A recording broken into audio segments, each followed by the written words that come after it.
44 migrants partant de France pour rejoindre l'Angleterre ont été secourus par les autorités et ramenés à terre hier soir. En 2025, ils sont plus de 41 000 à avoir traversé la Manche pour rejoindre le Royaume-Uni.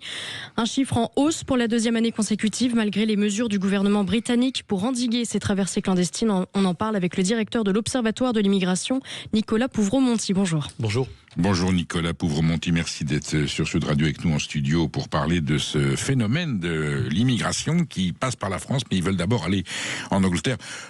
Première question, pourquoi se précipiter en Angleterre? Pourquoi ne reste-t-il pas chez nous? On est quand même la République française, paradis fiscal et social. Bon, fiscal, non, j'allais dire social. Fiscal, c'est encore autre chose.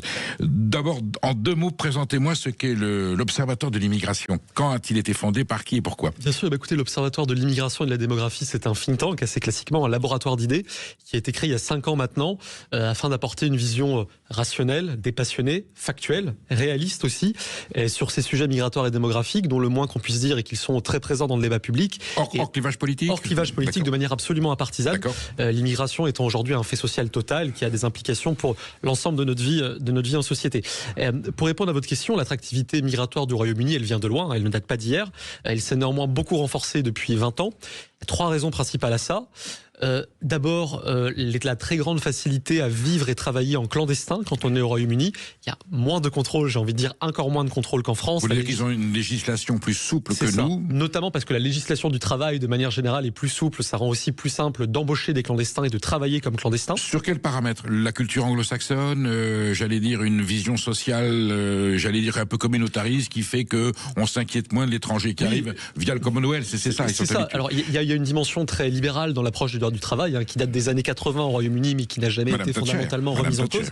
Absolument, de tout à la fait. main-d'œuvre pas chère. Il faut faire venir de la main-d'œuvre pas chère. Et c'est ça. Et sur ce phénomène-là se greffe un deuxième facteur, qui est que le Royaume-Uni est maintenant un pays très multiculturel, où la part des communautés d'origine immigrée est très forte.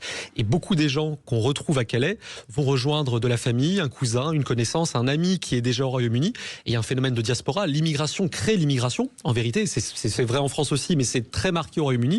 Et puis il y a un troisième facteur qui est évidemment la langue anglaise, qui est apprise à travers le monde et qui rend le Royaume-Uni plus instinctif comme destination visée. Qui sont ces migrants qui vont massivement vers la Grande-Bretagne, j'allais dire, les pauvres, on a vu les images, ils s'entassent dans des camps. Alors il y avait l'image de Calais avec la maire de Calais qui était inquiète, et puis tout le littoral avec les transporteurs dans les camions. Enfin, on a vu des tragédies humaines. Qui sont ces migrants? Ce sont des gens qui juste traversent la France, ou c'est des gens qui n'ont pas trouvé satisfaction pour eux en France et qui essayent l'Angleterre, ou ils viennent directement pour aller en Grande-Bretagne? La France n'est qu'un lieu de passage. Pour la plupart d'entre eux, le Royaume-Uni est le pays directement visé. L'objectif. Tout à fait. La France pourra être un pays de rebond pour certains d'entre eux, ceux qui n'arriveront pas à traverser, ceux qui finalement seront convaincus par les efforts déployés par l'administration française pour les convaincre de déposer une demande d'asile en France plutôt qu'au Royaume-Uni, parce que généralement c'est l'objectif, demander l'asile. Ces profils, on les connaît un peu grâce aux enquêtes menées sur place. C'est des nationalités particulières? Oui, alors il y a des nationalités qui sont très représentées, des Afghans, des Syriens, des Érythréens, des Soudanais, des Somaliens, des profils qui sont globalement à 80% des hommes adultes. Paramètres linguistiques aussi. La langue anglaise est assez installée dans ces pays-là. Absolument, tout à fait. Alors, il y a des phénomènes de plus ou moins haute marée selon l'actualité géopolitique. Il y a eu beaucoup de Syriens pendant longtemps. Il y a eu plus d'Afghans depuis 4 ans. Mais globalement, on reste sur ces nationalités-là qui ont déjà des diasporas importantes au Royaume-Uni. Et ces diasporas, j'y reviens, jouent vraiment un rôle d'attractivité dans les pays d'origine pour rejoindre l'Angleterre. Nicolas Pouvreau-Monti, dites-moi, est-ce que les Anglais commencent pas, et on le sait, ils commencent pas un peu à en avoir marre, la société anglaise, elle commence pas à s'inquiéter? Il n'y a pas un mouvement de rejet de cette migration massive? C'est clairement le facteur de tension politique et sociale majeure aujourd'hui au Royaume-Uni. Et ça prend sa source, si je puis dire, dans une grande trahison démocratique, qui est que les Britanniques, en l'espace de 15 ans, ont voté 5 fois pour réduire drastiquement l'immigration. Avec le Brexit qui s'est fait largement sur cette question. J'allais y venir. C'est un des éléments du vote du Brexit, c'est de protéger, c'est un protectionnisme contre une immigration massive. Oui, tout à fait. Ils l'utilisent à bon escient ou finalement c'est pas bien utilisé? Et le vrai problème, c'est qu'il y a eu ce vote pour le Brexit, il y a eu 4 majorités électorales pour le Parti conservateur qui a fait campagne pour une restriction de l'immigration. Avec Boris Johnson à la tête. Tout à fait, avec Theresa May puis Boris Johnson. Et la vraie difficulté, c'est que le système d'immigration mis en place post-Brexit, au lieu de tarir les flux, les a accélérés de façon spectaculaire. Comment se fait-il? En l'espace de 3 ans, 2022-2024, le Royaume-Uni a reçu une immigration nette de 2 millions de personnes. C'est sans comparaison, y compris... 2 millions de personnes. 2 millions de personnes. En France, c'est quoi la moyenne? Alors, sur les dernières années... Les vrais chiffres. C'est ça. En ajoutant les différentes catégories d'entrée, on est sans doute entre 400 et 500 000 par an. Par an. C'est ça. Combien de départs? Alors, selon l'INSEE, pour 3 immigrés qui entrent, il y a 1 immigré qui part. Donc, on peut envisager que sur cette période, il y a environ 130 000 immigrés qui sont partis par an. La balance des paiements est relativement acceptable, si je peux m'exprimer En tout cas, ainsi. elle est historiquement élevée au regard de nos propres critères, mais elle est sans comparaison avec ce que le Royaume-Uni a connu. Et pourquoi cette accélération? Globalement, parce que on a voulu mettre en place un système à points à l'australienne, vous savez, selon les niveaux de qualification, etc. Mais on a mis des critères qui étaient très très faibles. C'est-à-dire que typiquement, avoir un titre pour être salarié qualifié au Royaume-Uni, ça impliquait vraiment pas grand-chose en termes de rémunération. On a fixé des objectifs d'immigration étudiante très fortes. On fait la même erreur en France d'ailleurs actuellement.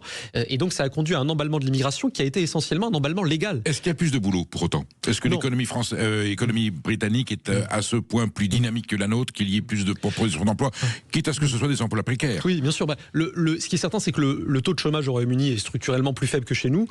Les situations de l'économie britannique depuis 2-3 ans n'est pas excellente. On est dans une forme de stagnation, en vérité. Et donc ça crée des éléments aussi de tension sociale. Problème de sécurité ou non du coup? Problème de sécurité, bien sûr. L'un des grands marqueurs de cette traversée dans la Manche, c'est le fait que les migrants demandent souvent l'asile. Et le nombre de demandeurs d'asile au Royaume-Uni a triplé en 4 ans, avec des phénomènes de focalisation, notamment sur les hôtels hébergeant ces demandeurs d'asile. D'abord sur leur coût, ça va dépasser les 10 milliards de livres par an. Donc l'habeas corpus est toujours dans l'esprit des institutions britanniques. C'est ça, un sens des libertés civiles très accentué. Et par ailleurs, effectivement, des craintes liées à la sécurité autour de ces hôtels pour demandeurs d'asile. Il y a eu un certain nombre de crimes qui ont été globalement assez couverts, commis par des demandeurs d'asile hébergés dans ces hôtels. Et donc le gouvernement de Keir Starmer, il essaye de répondre aux inquiétudes de son électorat, qui est globalement un électorat populaire.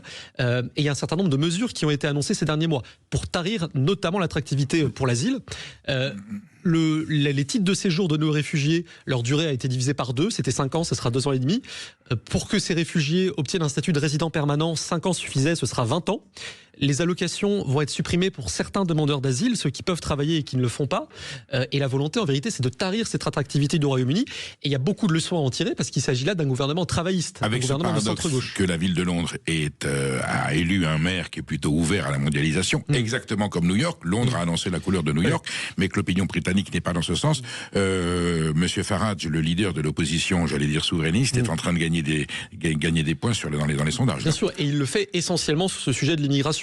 Et typiquement, l'une des propositions fortes de Nigel Farage en la matière, c'est la sortie du Royaume-Uni de la Convention européenne des droits de l'homme, qui n'est pas l'Union européenne. Le Royaume-Uni est toujours dans la Convention européenne des droits de l'homme, qui a de lourdes implications en termes de limitation de lutte contre l'immigration irrégulière. Et là où on voit que le Premier ministre Starmer essaye aussi de traiter cette question, c'est qu'il a co-signé juste avant Noël une tribune avec la Première ministre danoise, Mette Frederiksen, qui est, comme lui, de centre-gauche, social-démocrate, appelant à une réforme de la Convention européenne des droits de l'homme sur ces sujets d'immigration. Donc on sent qu'il essaye finalement d'éteindre l'écho que trouve Farage dans l'opinion, parce qu'en vérité la CEDH c'est un vrai sujet, ça l'est au Royaume-Uni, ça l'est aussi évidemment en France. Quand les sociodémocrates sont rattrapés par le réel, tout d'un coup ils se mettent à ouvrir les yeux, ce qui n'est pas négligeable. Vous vous souvenez de la manifestation à Londres? Oui, bien sûr. Elle avait beaucoup plus impressionné, j'allais dire, les politiciens français que les politiciens anglais. Oui. On pensait que c'était d'ailleurs un des montages vidéo. Est-ce que c'était bien un trucage? Non, c'était bien le peuple anglais qui sortait dans la rue pour manifester, pas sa haine ni sa colère, juste son ras-le-bol, quoi. Oui, vraiment, je pense que ça, le terme de trahison que j'évoquais reflète globalement le sentiment qui animait les manifestants. Et il y avait notamment des craintes très fortes liées, pour le coup, aux enjeux culturels générés par cette immigration qui étaient très présents dans les slogans de la manifestation. Et ça, c'est un autre effet imprévu et sans doute indésiré de l'immigration post-Brexit, c'est qu'il y a eu un recul très fort de l'immigration européenne. Il y a même un départ net de citoyens européens. Il y a plus de citoyens européens qui quittent le Royaume-Uni que de citoyens européens qui n'y arrivent. Et donc l'accélération très forte de l'immigration que je viens d'évoquer, elle est portée globalement par l'Inde, le Pakistan, le Nigeria, des pays ça, c'est les pays du Commonwealth. Mais bien sûr, c'est ça, le Commonwealth, mais qui du coup renforce le grand doute autour du modèle multiculturel britannique, parce que la distance culturelle, malgré la langue anglaise, est quand même beaucoup plus forte qu'avec des Polonais ou des Lituaniens qui étaient très présents dans les années 2000, par exemple. En tout cas, les problèmes sont posés dans des termes très concrets à la société britannique. Nicolas Pouvremonti, je vous demanderai de revenir bientôt pour disserter un petit peu sur les chiffres de l'immigration en France, l'impact sur l'emploi. Et il paraît que si nous n'avions plus d'immigrés, nous n'aurions plus de main-d'œuvre. Donc on a besoin d'eux. Et même en démographie, il paraît que c'est les immigrés c'est l'immigration qui permet. Solution magique. Bon, on décryptera ça avec sereinement. Ce sera avec ici, c'est le parlons vrai. On dira les choses telles qu'elles sont, de façon à ce que nos auditeurs fassent, j'allais dire, la part des choses entre ce qui est une bonne immigration, une mauvaise immigration, une immigration choisie, problème auquel en tout cas est confrontée la Grande-Bretagne. Merci d'avoir été avec nous, Nicolas Pouvremonti. Je vous dis à très bientôt.